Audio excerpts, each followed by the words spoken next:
కార్తీక పురాణము 12వ రోజు పారాయణం 12వ అధ్యాయము ద్వాదశి ప్రశంస.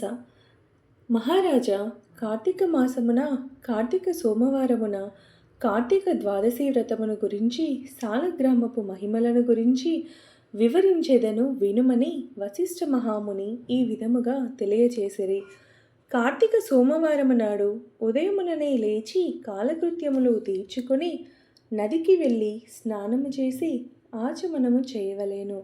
తరువాత శక్తి కొలది బ్రాహ్మణునకు దానమిచ్చి ఆ రోజంతయు ఉపవాసముండి సాయంకాలము శివాలయమునకు గాని విష్ణాలయమునకు గాని వెళ్ళి దేవుని పూజించి నక్షత్ర దర్శనము చేసుకొనిన పిమ్మట భుజింపవలేను. ఈ విధముగా చేసిన వారికి సకల సంపదలు కలుగుటయే కాక మోక్షము కూడా పొందుతురు. కార్తీక మాసములో శని త్రయోదశి వచ్చిన ఎడల ఆ వ్రతం ఆచరించినచో 100 రెట్లు ఫలితము కలుగును. కార్తీక శుద్ధ ఏకాదశి రోజున పూర్ణోపవాసం ఉండి ఆ రాత్రి విష్ణాలయమునకు వెళ్ళి శ్రీహరిని మనసారా ధ్యానించి శ్రీహరి సన్నిధిని పురాణ కాలక్షేపము చేసి మరునాడు బ్రాహ్మణ సమారాధన చేసిన 1,000,000 యజ్ఞ ఫలితము కలుగును. ఈ విధముగా చేసిన వారులకు సూర్యగ్రహణ సమయమున గంగా నదిలో స్నానము చేసి 1,000,000 బ్రాహ్మణులకు భోజన దానము చేసినంత పుణ్యము కలుగును. దానికంటే అధికముగా ఫలము కలుగును. కార్తీక శుద్ధ ద్వాదశి నాడు శ్రీమన్నారాయణుడు శేషపాన్పు నుండి లేచును కనుక కార్తీక శుద్ధ ద్వాదశి వ్రతము విష్ణువునకు ఇష్టము. ఆ రోజున శ్రీమంతులెవరైనా ఆవు కొమ్ములకు బంగారు తొడుగులు తగిలించి ఆవు కాళ్లకు వెండి డెక్కలు తగిలించి దూడతో సహా బ్రాహ్మణులకు దానమిచ్చిన ఎడల ఆ ఆవు శరీరమందు ఎన్ని రోమములు కలవో అన్ని సంవత్సరములు ఇంద్రలోకములో స్వర్గ సుఖములుందురు. కార్తీక శుద్ధ పాడ్యమి రోజున కార్తీక పౌర్ణమి రోజున కంచు పాత్రలో ఆవు నెయ్యి పోసి దీపముంచిన వారు పూర్వజన్మమందు చేసిన సకల పాపములు హరించును. ద్వాదశి నాడు యజ్ఞోపవీతములు దక్షిణతో బ్రాహ్మణునకు దానమిచ్చిన వారు ఇహపర సుఖమును పొందగలరు. ద్వాదశి రోజున బంగారు తులసి చెట్టును గాని సాలగ్రామమును గాని ఒక బ్రాహ్మణునకు దానమిచ్చిన ఎడల 4 సముద్రాల మధ్యనున్న భూమిని దానము చేసినంత పుణ్యఫలము కలుగును. దీనికి ఉదాహరణగా ఒక కథ కలదు, శ్రద్ధగా ఆలకింపుము. సాలగ్రామ దానమహిమ. పూర్వము అఖండ గోదావరి నదీ తీరమందలి ఒకానొక పల్లెయందు ఒక వైశ్యుడు నివసించుచుండెను.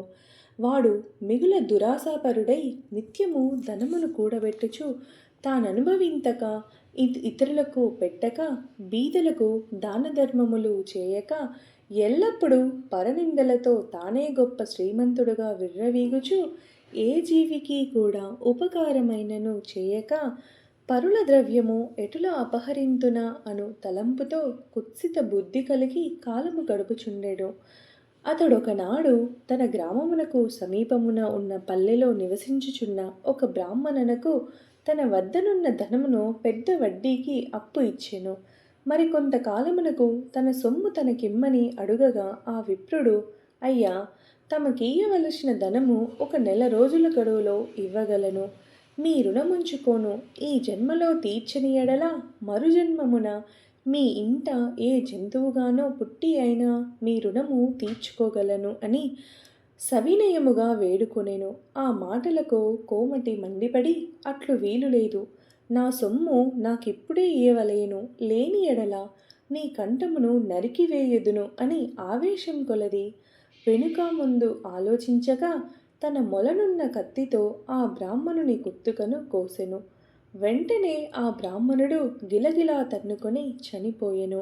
ఆ కోమటి భయపడి అక్కడనే ఉన్నచో రాజభటులు వచ్చి పట్టుకుందురని జడిసి తన గ్రామమునకు పారిపోయెను. బ్రాహ్మణ హత్య మహాపాపకం కనుక అప్పటి నుండి ఆ వైశ్యునకు బ్రహ్మహత్య పాపమావహించి కుష్ఠవ్యాధి కలిగి నానా బాధలు పడుచు మరికొన్నాళ్లకు మరణించెను. వెంటనే యమదూతలు వచ్చి అతనిని తీసుకునిపోయి రౌరవాది నరక కూపంలో బడద్రోసిరి. ఆ వయసునకు ఒక కుమారుడు కలడు. అతని పేరు ధర్మవీరుడు. ఆ పేరునకు తగినట్లుగానే తండ్రి సంపాదించిన ధనమును దాన ధర్మాలు చేయుచు, పుణ్యకారములు ఆచరించుచు, నీడ కొరకై చెట్లు నాటించుచు, నూతులు చెరువులు త్రవ్వించుచు, సకల జనులను సంతోషపెట్టుచు మంచి కీర్తిని సంపాదించెను.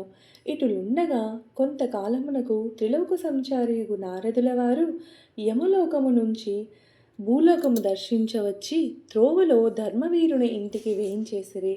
ధర్మవీరుడు నారదుల వారికి సాష్టాంగ దండ ప్రణామములు ఆచరించి విష్ణుదేవునిగా భావించి అర్ఘావధ్యాది విధుల చేత సత్కరించి చేతులు జోడించి, మహానుభావ, నా పుణ్యం కొలది నేడు తమ దర్శనం లభించినది. నేను ధన్యుడను. నా జన్మ ధరించినది. నా ఇల్లు పావనమైనది. శక్తి కొలది నే చేయు సత్కార్యములు స్వీకరించి తమరు వచ్చిన కార్యమును విశదీకరింపుడు అని సవినయుడై వేడుకొనెను. అంతా ఆ నారదుడు చిరునవ్వు నవ్వి, ఓ ధర్మవీర, నేను నీకొక హితవు చెప్పదలసి వచ్చి తిని. శ్రీ మహావిష్ణువునకు కార్తీక మాసంలో శుద్ధ ద్వాదశి మహాప్రీతికరమైన దినము. ఆ రోజున స్నాన దాన జపాదులు ఏవి చేసినను అత్యంత ఫలం కలుగును. 4 జాతులలో ఏ జాతి వారైనను, స్త్రీ అయినను, పురుషుడైనా, జారుడైనా, చోరుడైనా, పతివ్రత అయినా, వ్యభిచారిణి అయినా కార్తీక శుద్ధ ద్వాదశి రోజున సూర్యుడు తులారాశి యందు ఉండగా నిష్టగా ఉపవాసముండి సాలగ్రామ దానములు చేసిన ఎడల వెనుకటి జన్మలందు ఈ జన్మమందు చేసిన పాపములు పోవును. నీ తండ్రి యమలోకంలో మహా నరకం అనుభవించుచున్నాడు. అతనిని ఉద్ధరించుటకై నీవు సాలగ్రామ దానము చేయక తప్పదు. అట్లు చేసి నీ తండ్రి రుణం తీర్చుకొనుము అని చెప్పెను. అంతటా ధర్మవీరుడు, నారద మునివర్య, మేడల వెనుకొకటి జనములందు ఈ జన్మమందు చేసిన పాపములు పోవును. నీ తండ్రి యమలోకంలో మహా నరకం అనుభవించుచున్నాడు. అతనిని ఉద్ధరించుటకై నీవు సాలగ్రామ దానము చేయక తప్పదు. అట్లు చేసి నీ తండ్రి రుణం తీర్చుకొనుము అని చెప్పెను. అంతటా ధర్మవీరుడు, నారద మునివర్య, నేను గోదానము, భూదానము, హిరణ్యదానము మొదలగు మహాదానములు చేసి ఉంటిని.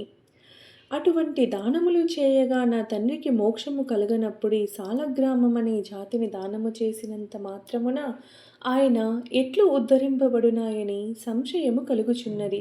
దీనివలన ఆకలి గొన్నవాని ఆకలి తీరునా, దాహం గొన్నవానికి దాహం తీరునా కాక ఎందులకి దానము చేయవలేను? నేను ఈ సాలగ్రామ దానము మాత్రము చేయజాలనని నిష్కర్షగా పలికెను. ధర్మవీరుని అవివేకమునకు విచారించి, వైశ్యుడా, సాలగ్రామమును శిలామాత్రముగా ఆలోచించితివి. అది శిల కాదు, శ్రీహరి యొక్క రూపము. అన్ని దానముల కంటే సాలగ్రామ దానము చేసినచో కలుగు ఫలమే గొప్పది. నీ తండ్రిని నరక బాధ నుండి విముక్తుడిని గావింపనెంచితినేవి. ఈ దానము తప్ప మరొక మార్గము లేదు అని చెప్పి నారదుడు వెడలిపోయెను. ధర్మవీరుడు ధనబలము కలవాడై ఉండియు దాన సామర్థ్యము కలిగియుండియు కూడా సాలగ్రామ దానము చేయలేదు. కొంతకాలమునకు అతడు చనిపోయెను. నారదుడు చెప్పిన హితబోధను పెడచెవిన పెట్టుట చేత మరణానంతరం 7 జన్మల యందు పులియై పుట్టి, మరి 3 జన్మలందు వానరమై పుట్టి, 5 జన్మల ఎద్దుగా పుట్టి, 10 జన్మలు మానవ స్త్రీగా పుట్టి, 10 జన్మలు పందిగా జన్మించి ఉండెను. అట్లు జరిగిన వాని తర్వాత 11వ జన్మలో ఒక పేద బ్రాహ్మణునింట స్త్రీగా పుట్టగా ఆమెకు యౌవన కాలము రాగా ఆ పేద బ్రాహ్మణుడు ఒక విద్వాంసునకు ఇచ్చి పెండ్లి చేసెను. పెండ్లి అయిన కొంతకాలమునకు ఆమె భర్త చనిపోయెను. చిన్నతనమందే ఆమెకు అష్ట కష్టములు అనుభవించినందులకు తల్లిదండ్రులు, బంధుమిత్రులు చాలా దుఃఖించిరి. తండ్రి ఆమెకు ఈ విపవత్తు ఎందువలన కలిగేనా అని దివ్య దృష్టితో గ్రహించి వెంటనే ఆమె చేత సాలగ్రామ దానము చేయించి, నాకు బాల వైధవ్యమునకు కారణమైన పూర్వజన్మ పాపము నశించుగాక అని చెప్పించి సాలగ్రామ దాన ఫలమును దారవోయి ఓచెను. ఆ రోజు కార్తీక సోమవారం అగుట వలన ఆ సాలగ్రామ దాన ఫలముతో ఆమె భర్త జీవించెను. పిదప ఆ నూతన దంపతులు చిరకాలమునకు సకల సౌభాగ్యములతో జీవించి జన్మాంతరమున స్వర్గమున కలిగిరి. మరికొంతకాలమునకు ఆ బ్రాహ్మణ పుత్రిక మరొక బ్రాహ్మణుని ఇంట కుమారుడుగా పుట్టి నిత్యము సాలగ్రామదానము చేయుచు భక్తి నుండును. కావున ఓ జనక, కార్తీక శుద్ధ ద్వాదశి రోజున సాలగ్రామదానం చేసిన దానఫలం ఇంతింత కాదు, ఎంతో ఘనమైనది. కావున నీవును ఆ సాలగ్రామదానము చేయుము. ఇట్లు స్కాంద పురాణాంతర్గత వశిష్ఠ ప్రోక్త కార్తీక ముఖ్యమందలి ద్వాదశాధ్యాయము 12వ రోజుకి పారాయణం సమాప్తం.